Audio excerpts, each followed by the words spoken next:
All right, ESPN has replaced Dylan Raiola, Georgia's five-star quarterback commit, with someone else as their number one overall player. He's also committed to Georgia. Ellis Robinson, the fourth, who's going to IMG right now, has been replaced. Here's what has replaced Dylan Raiola at number one. Here's what he has to say. Here's what the guys at ESPN have to say about Robinson. He's no stranger to our evaluation team, originally from Connecticut. He's competed at the camp circuit, yada yada. The Georgia commit has elite tools at a premium position with zero to low bust factor. Robinson can run, cover, and hit as well as any corner we've seen in recent years. The level of competition he faces at IMG should better prepare him for contributing quickly as once he arrives on campus. While there was still time for other prospects to claim or reclaim the number one spot, it was clear that Robinson deserves the title as he's shown the elite potential to be an impact player at the next level. Robinson's rise from number 4 to number 1 is a reflection of his ability to and overall grade as agreed upon by our scouts rather than Raiola falling short. To be clear, Raiola, also a Georgia commit, moves to number 2 overall, not because of his play at Elite 11. So they're saying that he did not move backwards because of Elite 11, because the Alabama commit, Justin Sayin, who they have ranked number 3, moved up from number 8 to number 3. So anyway, and saying one Elite 11, which I have to be honest, having done this for a quarter century, doesn't mean shit. that competition is a great accumulator of talent. I'm not sure it's necessarily the best at deciding who the best quarterback is. And I'm not here to run stuff down. But again, I mean, I've been doing this for a long time. And Craig Haber and Tom Luganbill have been doing it for a long time too. This is sort of all they do. If allegedly, they've got Georgia, but they don't see enough kids. I'm just going to tell you that right now. They don't see enough kids. They have Sammy Brown as the number 10 overall prospect in 2024. That is too high from what I've seen of Sammy Brown. Now, I've only seen him play like 4 times. So play football. Now, not run around in shorts. So that to me is too high. I think Sammy Brown is a really good football player. I don't know if he's going to be the number 10 overall prospect as a linebacker. So those are not the same thing, by the way. He's a very good football player, and we'll just see. I don't know if he's that much better than everybody else in this class, and I've seen him in this class. I might have seen Sammy more than any other player, to be honest, just because of Georgia recruiting him, as well as Malachi Starks playing there. I've seen him since he was a sophomore in high school, so that's some time. But we'll just see. And it's not meant as a rundown of Sammy Brown. Please do not take it that way. Hey, make sure you're picking up our 2023 preview guide. You get it included in Double Dogs. So with an order of Double Dogs, I've got that link down below. This promotion is going to run out soon. So this is one of the final times that you'll hear me saying. I'm not going to say when we're going to stop doing it, but make sure you pick that up today. You've been warned. So as far as Raiola moving down, all right, I'll give you some inside baseball here. The .coms move guys around to generate traffic. That's just what they do. No one ever said that. But if you don't think that's what happens, you're wrong. I mean, the best example of that was Trevor Lawrence and Justin Fields, and how they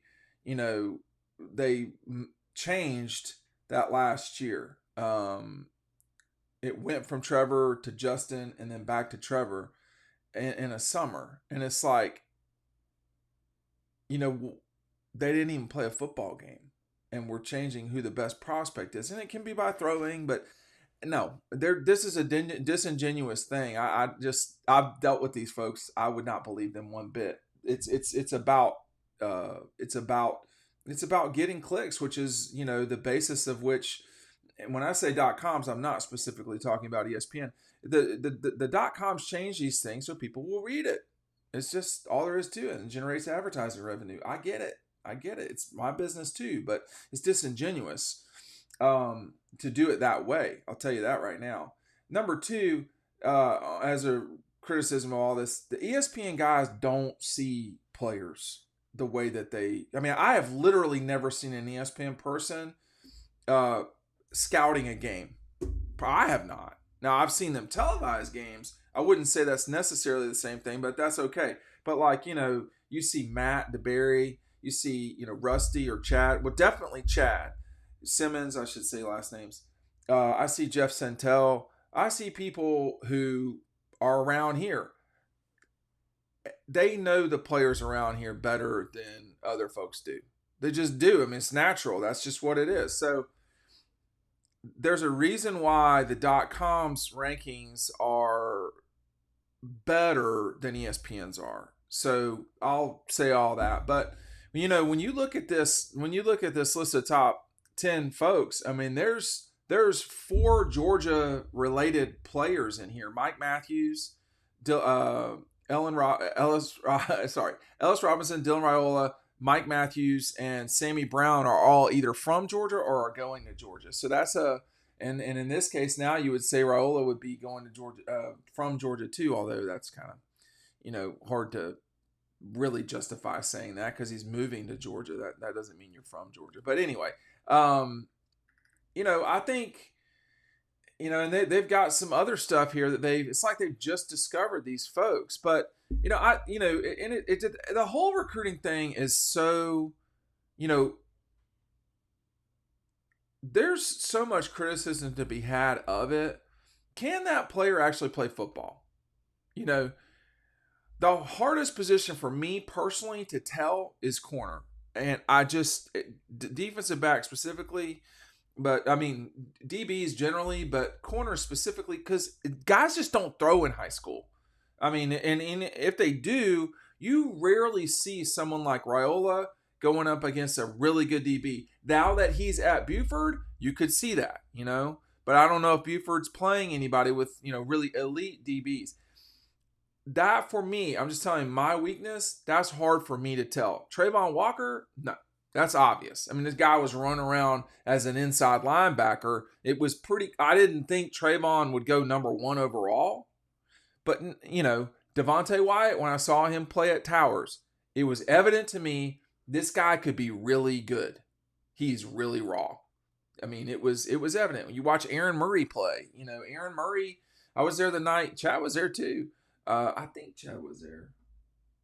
I can't remember. But I was there the night that Aaron broke his leg or foot or whatever it was that night in Tampa. Aaron Murray was really good as a high school player. AJ Green was really good. Eric Berry, Mecole Hardman was great. I saw, unfortunately for them, I watched Cedar Shoals, which is in Athens, which is where Georgia is.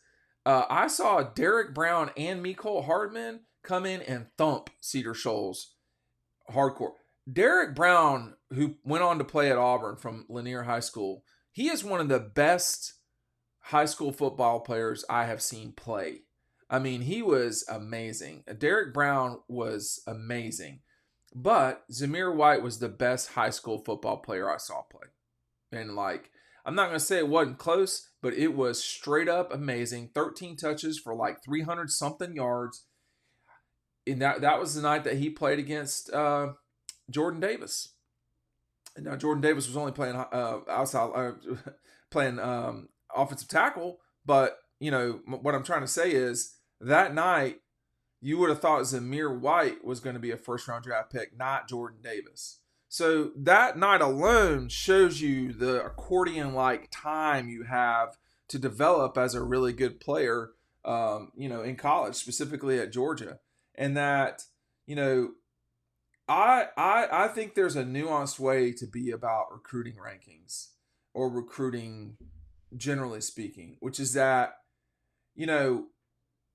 you have to take it seriously. I remember very clearly, being made fun of because we, quote, called 16-year-old boys. I remember the idiot that said that. I remember other people who have said similar things. not understanding in their naivete and their elitism that that is what college sports is, period. It is the relationship between coaches and teenagers. Number two, well, recruiting is the most important thing in college sports, period. Secondly, I would also say that although the .coms are vastly better than they once were at this, they still are not. There's regional bias.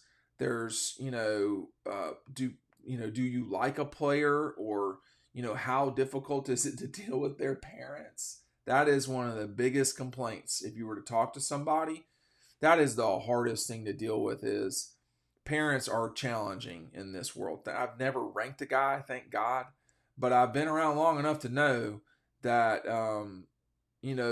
parents, particularly of quarterbacks, they have special children, and there's no book for a special child. I know that too. So these parents are going through something that's very rare in sports. But although colleges see it every single year, we have seen at Georgia alone, we've seen 2 players that have been getting the level of attention that Dylan Raiola will get. Neither of them wound up starting for more than a year at Georgia in the Kirby Smart era. So it doesn't mean that that success should not be implied in these cases.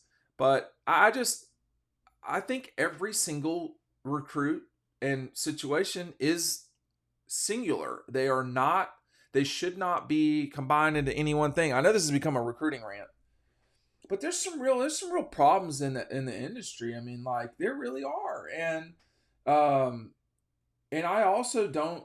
I know reality is that, people don't just do things for clicks. People say that when they don't like reading what people are saying. Oh, this guy's doing it for clicks. I mean, no, not all the time, just sometimes. So I think that's, if you read, that something that you don't like about your program, it doesn't mean that somebody's doing it for clicks. The backlash is not worth it, frankly, but people gotta kind of, everything shouldn't just be a holy war. Dylan Raiola is not number 1 by ESPN anymore. I mean, like, okay, I don't think Dylan Raiola can be successful. I mean, all right, whatever. I mean, the point is that everything shouldn't be fist on the table, slamming all this stuff. Everything's not about clicks. Everything is not gospel. Everything is not, there's nuance involved. I think that, we've seen certain networks, they've really regressed over time. They're just not good anymore. That happens too. So their people on the ground are not as good. And you have, you can have new people who are just drumming stuff. I mean, I don't know, but we try to see as many players as possible. We cannot possibly see all players that Georgia signs, and then we take it from there. I'm going to look real quick at people that I thought Kendall Milton would be more productive than he's been at Georgia so far, but he has another season to go. I thought Nazir Stackhouse was good. I thought he was good when I watched him play. I thought Zion Logue was good, man. I thought he would be good. He's pretty good. I thought Chaz Chambliss was a really good pass rusher. Smile Monday, we thought he was really good. Williams, we thought he was really good. With Mims, that was hard for me to tell. I'm just going to say straight up. With Mims, that was hard to tell. Because who he was playing, they were not good, period. But with how long he was, and how he could just set, and like it was over. Malachi Starks, I did not know that he would be an All-American freshman, because He played a position that that is my weakness particularly. And he also played quarterback, and he looked unbelievable at quarterback, just running around with Sammy Brown back there. So, I thought Malachi was really good, but that's the spot. It's hard to know. There are some other guys too. Brock Vandegrift, he was good. Gunnar Stockton, they both of those guys grew on me over time. I was skeptical of Gunnar Stockton at first because I didn't think he was very tall. With Brock Vandegrift, and it's, whatever. I saw him as a sophomore or freshman. But I'm talking about Gunnar. But like Brock Vandegrift, I watched him play a lot, and over time, he grew on me much more. Gunnar was much more prepared to be. It was Vandegrift was raw and still I think is. So there's no it's hard to just boil this down to a sentence or a tweet. And that's what people want. But if you want if you're waiting this long in this video, that's why you want to be a member of Dawg Post, not on the message, not on the email list, but like literally a part of our community, reading what we say every day, reading our reports, because we go watch these kids and we have decades of experience watching guys and seeing what they can do. Just because a guy is uber talented does not mean it will work out. And I think for Raiola, I am excited to see him compete in the laboratory that is Gwinnett County. There's not, he will have to go through. I don't see how Gwinnett is anything other than the toughest overall county to compete in football in America. I mean, someone can give me I don't know other states as well. Dallas County, I guess. I've been to South Florida. The football's not as good. The players are, but the football's not as good. It's not the same. So with Gwinnett, I think that's the one spot where if you're good in Gwinnett and you're an elite talent, that's a really good sign for the future. Derek Brown is a good example of that. I'm trying to think of other guys. The one thing that Gwinnett has not produced, now they got a starting quarterback in the NFL right now, if I'm not mistaken, but they have not produced, for some reason, they have not produced an elite, homegrown, can't miss quarterback prospect. Now, someone can correct me if I'm wrong, but I just don't remember them. And that person's not been there, so DeKalb hasn't either, but it's been 20 years since Quincy, so, or more than that. So, Georgia as a state is going to continue to get better and better producing quarterbacks. That's going to be something that you're going to see over time, because unlike old school Tucker Football League, now you're going to ask the quarterbacks to throw. Now you're going to ask, Patrick Pass. Well, Pat would have never been a quarterback. He was just that. But at Tucker, they asked him to be the quarterback. But Pat, that's not what Pat was. But would Corey Robinson, who was also at Tucker, would Corey have been a quarterback? And I know I'm talking back in the day.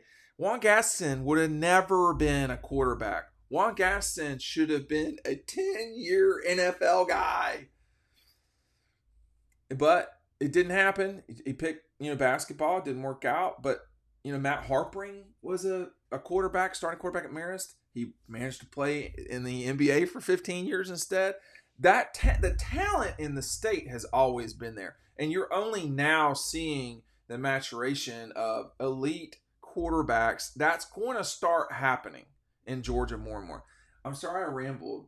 I know this is 20 minutes of rambling, but hey, listen, if you like this, sign up for Dawg Post, the actual site today.